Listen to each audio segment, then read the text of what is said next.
vajzë shqiptare 7 vjeçare ka humbur jetën në Londër pasi një pemë zuri poshtë së bashku me 4 kushërira të saj.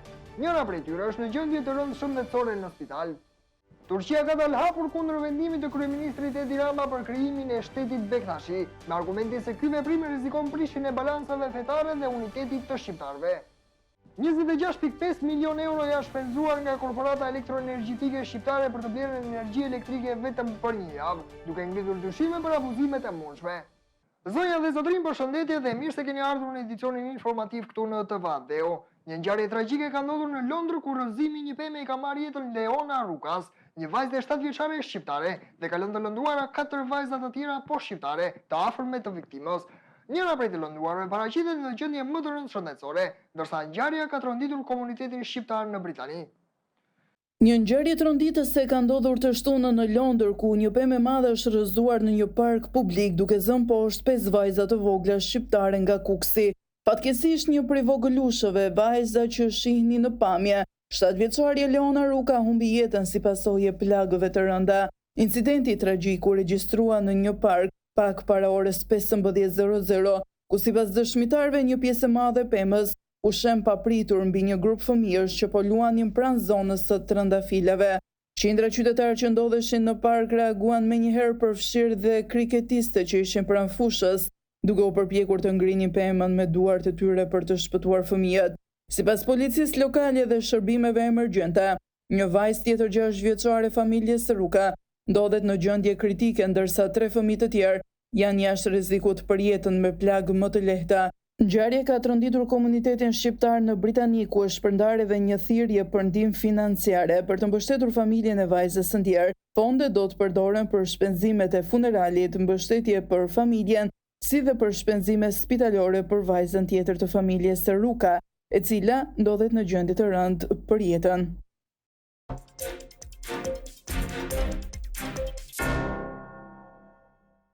Një skandal financiar ka shpërthyer në Durrës, ku kompania Mektrin Motors, e lidhur me familjarët e kryebashkakes Emiriana Sako, ka përfituar rreth 9 milion euro tendra publik përmes një rrjeti kompanish fantazma, duke ngritur dyshime serioze për konflikt interesi. Një skandal me përmasa të mëdha financiare ka shpërthyer në Durrës, ku kompania Mektrin Motors, lidhur drejt për drejt me familjen e kryebashkiakes Emiriana Sako, ka përfituar rreth 9 milion euro tendera publik nëpërmjet një rrjeti kompanish fantazma të regjistruara në emër të afërmëve të saj. Kompania Mektrin Motors u themelua nga Landi Shahini, bashkëshorti i Sakos, i cili në vitin 2008 rezulton sipas mediave se ka qenë në hetim në Itali për trafik droge dhe kontraband makinash. Në momentin që i erdhi dosja, i kaloi aksionet me një shitje fiktive për 2.3 milion lekësh vëllait të tij Edmond Shahini dhe i ndryshoi emrin nga Blue Auto në Mektrin Motors. Fillimisht, një servis i thjesht makinash për privat, kompania ndryshoi drejtim pas futjes së Sakos në Partinë Socialiste dhe ngjitjes së saj në poste drejtuese në Bashkinë e Durrësit. Pas emërimeve të saj si drejtore zhvillimi nën kryetari dhe më pas kryetare bashkie, Mektrin filloi të fitonte tendera për makina me qira për institucione shtetërore dhe bashki. Sipas të dhënave nga regjistri prokurimeve publike, Mektrin Motors SPK ka përfituar tender nga Ujësiellës Durrës në varësi të Sakos, Ministria e Mbrojtjes, Ministria e Turizmit, Drejtoria e Policisë së Shtetit, Komisariatet e Policisë në Tiranë, Durrës, Fier, Vlorë, Saran, Gjirokastër, Korçë, Berat, Elbasan, Lezhë dhe Kukës, Komisioni Prokurimeve Publike, Bashkia Elbasan, Alp Petrol, Posta Shqiptare, Inspektorati Qendror, Agjencia e Rinisë, Drejtoria e Rrugëve e tjerë. Më 24 qershor 2025, Mektrin përfitoi një tjetër kontratë me vlerë 2.4 milion euro nga Policia e Shtetit me firmën e drejtorit Ilir Proda, ndonë se kishte një ofertë tjetër 300.000 euro më të ulët. Rrjeti 11 kompanive fantazma të familjes Sako Shahini. Përveç Mektrin, mediat raportojnë se miliona euro janë kanalizuar, fshehur dhe pastruar përmes 11 kompanive të tjera fantazma të regjistruara në emër të afërmëve të Sakos, bashkëshortit, vëllait dhe kunatit me aktivitet të gjerë dhe të dyshim.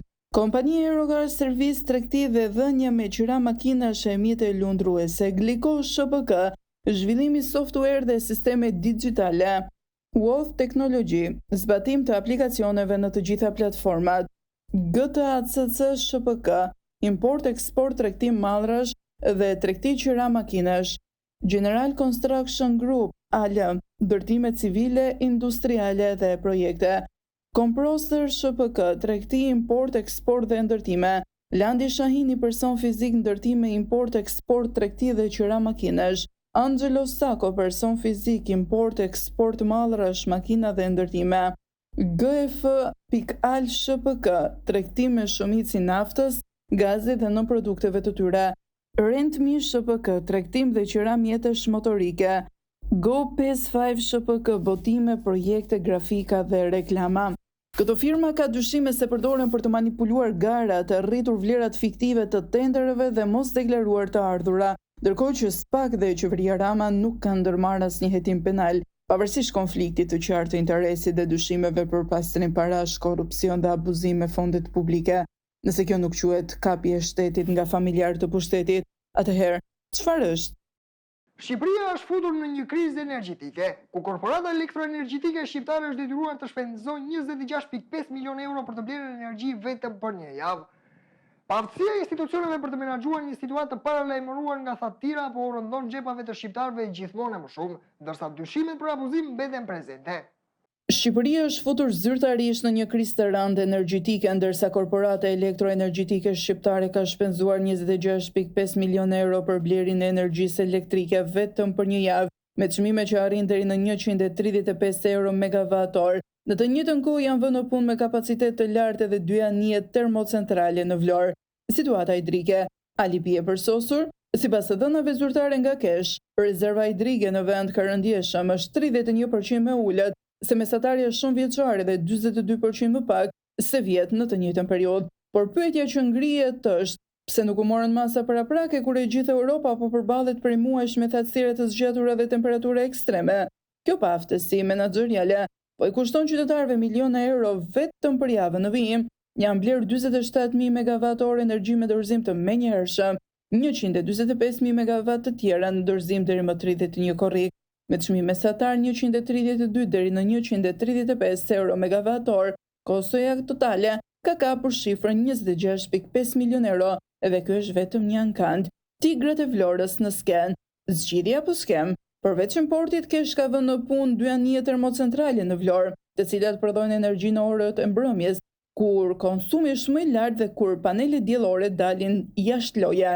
Vetëm në 4 muajt e parë të vitit ato kanë prodhuar mbi 41.000 megavator, por tani pritet të kapin shifra rekord. Por edhe këtu lindin dyshime. Sa na kushton prodhimi nga anijet? A ka transparencë për karburantin që e përdorin? Kush e mirëmban dhe kush përfiton nga operimi i tyre? Po vjedhin për të mbuluar paaftësinë? Në vend që të kishte një strategji të qëndrueshme për investime në energji të rinovueshme dhe diversifikim, qeveria po zgjedh situatë me ndërhyrje të shtrenjta, të menjëhershme dhe pas një garancie afatgjat. Me çmime që në tregjen ndërkombëtare janë relativisht të stabilizuara, blerja me çmime kaq të larta dhe në sasi kaq të mëdha, ngjatë dyshime të forta për abuzime dhe vjedhje të fshehur pas krizës energjetike. Pyetja që duhen bërë, a ka hetuar në ndonjë institucion përse po blihet energji në këtë formë urgjente? A janë bërë auditime mbi kostot dhe kontratat? Kush i fiton këto tender dhe si janë përzgjedhur? Në një kohë kur qytetarët përballen me fatura të larta dhe paralajmërime për rritje të mëtejshme, mbetet e paqartë nëse paratë e buxhetit po përdoren për të zgjidhur një krizë reale apo për të financuar interesa të fshehta në emër të saj. Teksa qytetarët nëpër plazhet e vendit po humbin jetë për shkak të vonesës së ndihmës së parë nga ambulancat e menaxhuara nga Skënder Brataj. Ky i fundit nuk mban asnjë përgjegjësi, ndërkohë që shpërndan në rrjetet sociale mesazhe se si të mbrojemi nga peshkaqenët në Egjipt. Dita e dieshme rezultoi e tmerrshme për pushuesit në Bregdetin e Durrësit, ku në disa raste është kërkuar ndërhyrja urgjente e ambulancës për shkak të përkeqësimit të gjendjes shëndetësore të qytetarëve. Ngjarja më e rëndë ndodhi rreth mesditës në zonën e sektorit Rinia, ku një burr humbi jetën për shkak të vonesës së ambulancës, e cila mbriti në vendngjarje mbi një orë më vonë pasi ishte njoftuar. Qytetarët e pranishëm tentuan të japin ndihmën e parë të ndjerit, por përpjekjet e tyre ishin të kota, pasi ambulanca mbriti tepër vonë. Madje sipas burimeve për redaksin ton, mjeti shëndetësor mbriti pas staf mjekësor. Por kjo nuk ishte e vetmja situatë alarmante. Në mbrëmje u raportua një tjetër rast i ngjashëm në Gjirin e Lalcit, ku një qytetare denoncoi vonesën e ambulancës pas përkeqësimit të gjendjes shëndetësore të babait të saj. Sipas saj, ambulanca mbriti pas më shumë se 30 minutash dhe si në rastin e mëparshëm, papaisit e nevojshme për ndihmën e parë. Ndërkohë që pushuesit përballen me situata të rrezikshme për jetën, ambulanca që administrohen nga Skënder Brataj, duke se nuk përmbushin as standardet minimale për ndihmën emergjente. Ironikisht, ndërsa nuk është dhënë asnjë reagim zyrtar për këto ngjarje dramatike, vetë Brataj është shfaqur në rrjetet sociale duke shpërndar video për rrezikun e peshkaqenëve në Egjipt, një sjellje që ka shkaktuar indinjat në publik. Banorët e fshatit Uznov në Berat kanë denoncuar gjendjen skandaloze të rrugës nga spitali i qytetit deri në fshatin e tyre. Ata thonë se bashkia jep vetëm premtime, por nuk bën asnjë investim, duke lënë komunitetin në mëshirë të fatit. Një qytetar ka kontaktuar me redaksin ton për të denoncuar gjendjen e degraduar të rrugës nga spitali i Beratit deri në Uznov. Banori shkruan se rruga në fjalë e lënë në harres nga bashkia e Beratit është prishur prej kohësh dhe autoritetet vendore nuk kanë marrë asnjë mas për asfaltimin e saj. Më keq situata është në kohë me shi, kur gropat mbushen plot, dhe gjatë verës kur pluhuri i dendur rrezikon shëndetin e banorëve të zonës. Banorët kërkojnë ndërhyrje të menjëhershme nga bashkia e Beratit, me kryetar Ervin Ceca i komanduar, pasi nuk i kushton asgjë asfaltimi i kësaj rruge. Fundi andaj paguajnë taksa banorët, që të shkojnë për shërbime në dobi të qytetit. Denoncimi i plot, përshëndetje, unë jam banor i Beratit dhe dua të denoncoj gjendjen shumë të keqe të rrugës nga spitali i Beratit deri në Uznov. Kjo rrugë është prishur prej kohësh dhe ka mbetur pa asfaltuar. Çdo ditë kalojmë në përpluhur të dendur që na dëmton shëndetin. Na hyn në shtëpi dhe në dyqane dhe është bërë e padurueshme për banorët dhe bizneset. Nuk po merret asnjë mas për sistemimin e saj dhe jemi lodhur nga premtimet pa veprim. Ju kërkojmë urgjentisht të ndërhyeni për të sistemuar këtë rrugë dhe për të ndaluar këtë shqetësim të madh për komunitetin ton. Faleminderit. Vendodhja rruga Spitali Uznov, Bashkia Berat.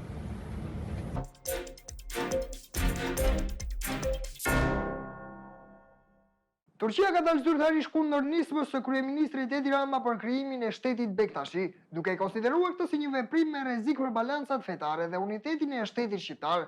Një kërkesë e ripërstëritur e Ankaras ka qenë edhe përjashtimi i elementëve të lidhur me lëvizjen Fethullah Gülen në vend.